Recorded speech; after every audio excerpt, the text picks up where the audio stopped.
Welcome to Chapter 11, my favorite chapter. I love evaluation and management. So we're doing Chapter 11, Evaluation and Management, and Module 153. Remember, this is still Unit 3 in your online ebooks, or your ebooks, not online ebooks, just ebooks.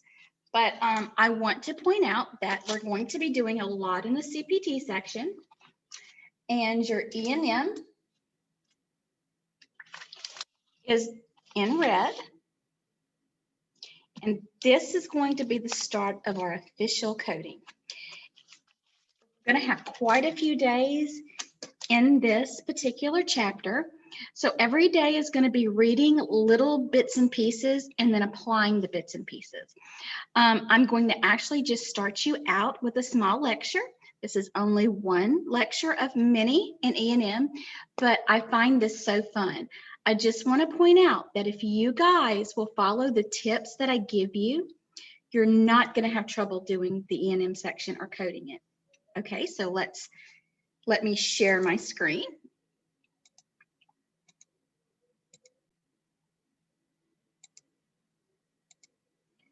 Chapter 11, Evaluation and Management.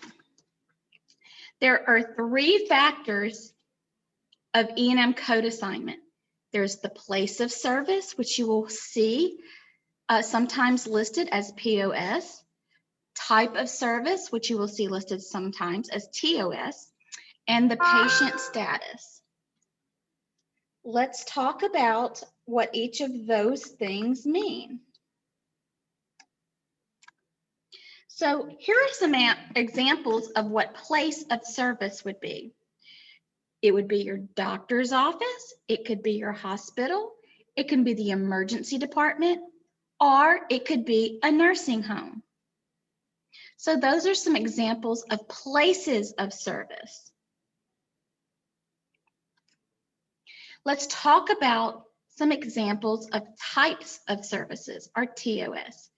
You can have consultations, admissions, newborn care, and office visits.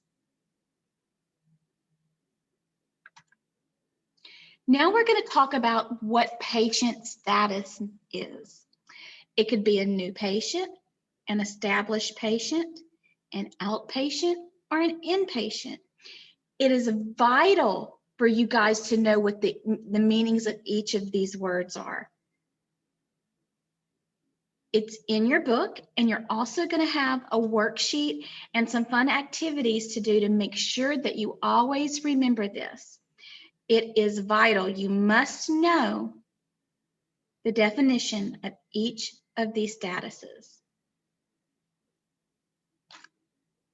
Why is accurate medical documentation so important?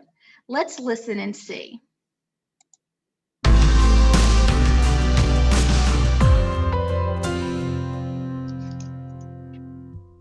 Hi, I'm Angela at the Centers for Medicare and Medicaid Services. As a healthcare professional, your goal is to provide the best patient care possible. You document on a daily basis, but do you think about how your documentation fits into patient care and claims payment? Proper documentation of items or services is the primary communication tool for promoting quality patient care. Documentation is the vehicle that communicates who, what, when, why, and how to other patient caregivers. Proper documentation is important for a number of reasons. First, it ensures that patients get items or services that are reasonable and necessary. Next, proper documentation supports proper claim payment. When you completely and accurately document the items you furnished or the services that you provided, Medicare can process your claims for those items or services correctly the first time. Proper documentation also helps support favorable medical review decisions, and in turn, it reduces the administrative costs that are associated with appeals. Even though we know that proper documentation is important, the Comprehensive Error Rate Testing, or CERT program, continually finds that the leading cause of claims errors is insufficient documentation. So what is insufficient documentation? To understand what insufficient documentation is, let's start with what it isn't. Insufficient documentation doesn't mean documentation doesn't exist. It means that something was incomplete or missing from the documentation submitted with the claim. Now that we've discussed the benefits of proper documentation and we understand what insufficient documentation is, let's take a look at what happens when you don't provide proper documentation. When your claims are denied, your practice or facility loses revenue. Take a moment to consider the cost to your practice or facility because of claim denials. Appealing claim denials can be costly. The time and costs associated with resubmitting a claim, from completing forms, submitting documentation, and sometimes sending a letter about why you believe the claim should be paid, all cost time and money. Proper documentation is a sound way to protect the financial health and sustainability of your facility or practice and your medical peers. Ensuring that your documentation reflects the medical necessity of the items you furnish or the services you provide, and correctly coding your claims will help reduce denials and reduce overpayments. Even more importantly, proper documentation is critical to proper and comprehensive patient care. Think of it this way. If an order is illegible, a patient could get the wrong medication, test, item, or service. Patient care errors and financial consequences can significantly impact your facility or practice, and that's why it's important to respond to documentation requests from the CERT program, clinics, facilities, laboratories, durable medical equipment suppliers, and other physicians. Your documentation may support a related claim review. Here are some tips to help you if you need to respond to a request for records from the CERT program. First, make sure you send all associated documentation supporting the item or service you billed. Keep in mind, some of that information may come from a prior encounter or a test performed earlier than the date of service for the claim under review.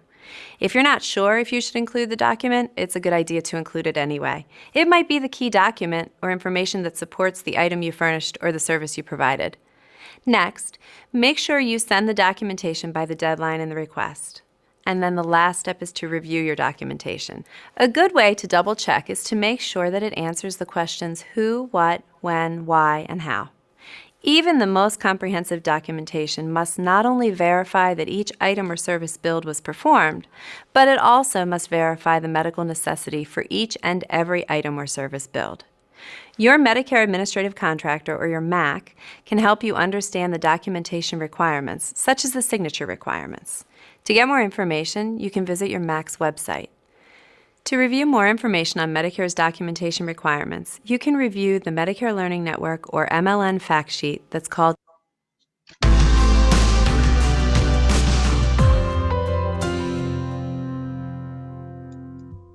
Hi, I'm Angela at the Centers for All right, Medicare now and that Medicaid we've Services. watched it, it's difficult to get it to turn off. Okay, there we go. We have one more slide. I need you to look at this one and think about it very carefully. Words to live by. If you didn't document it, it didn't happen. So I'm going to stop our share and I'm going to talk to you a little bit about that. Never had this happen, but I'm just going to give you a scenario of a couple of things. If you're coding in a facility for a doctor and he just comes in and tells you, hey, bill blah, blah, blah for so-and-so. There's no medical documentation. You look at the records of this Mrs. Blah, blah, and you don't see this anywhere in her patient records or that the doctor has put together any medical records whatsoever. It's not documented. So what? It didn't happen. If it's not documented, it didn't happen. You have to have documentation before you can code it and bill it. So those are just words to live by. You never document, you never code and bill without documentation. Okay, that's number one. Okay, number two, I want to talk to you about something she said about medical necessity. And I want to get you guys to start thinking about what is medical necessity. Well, let me just give you some silly things to think about. Okay, so say that I go in for an eye exam, but you code for a toe exam. Not gonna fly, right? Because what if my diagnosis, okay, I go in for an eye exam and my diagnosis is conjunctivitis, which is pink eye, guys. I mean, really. Those two things match, right? But if I go to the podiatrist for a toe exam and I am diagnosed with something and we code conjunctivitis. There's no way that those two things medically go together. We'll do cardiology. Say that I go in for a heart cath and they code that it's diabetic related. Well, can diabetes be a reason to have heart issues? Well, of course it can, but it cannot be the primary medical necessity. So that doesn't jive or go together. You can put it on as a diagnosis just to lead to a history. But my point is, everything that you do has to make sense. So if I go in for a heart cath and it's for coronary artery disease, that absolutely will line up because it's about the coronary artery and they're going to go in and see that. How are you going to know that? As we go through these chapters, you're going to start understanding what one thing has to do with the other. So I just want you to understand that coding is like a puzzle. You're going to take a piece from here and put it here, and this piece matches up to here, and then this piece will go here, and this piece will go here. It takes critical thinking, being observant, thinking outside the box sometimes, researching on occasion. But once you get everything that you need, that puzzle will be put together. But the pieces have to make sense. So I hope that that made sense to you guys. If you need anything, let me know. And I hope that you enjoy evaluation and management as much as I do. Bye-bye.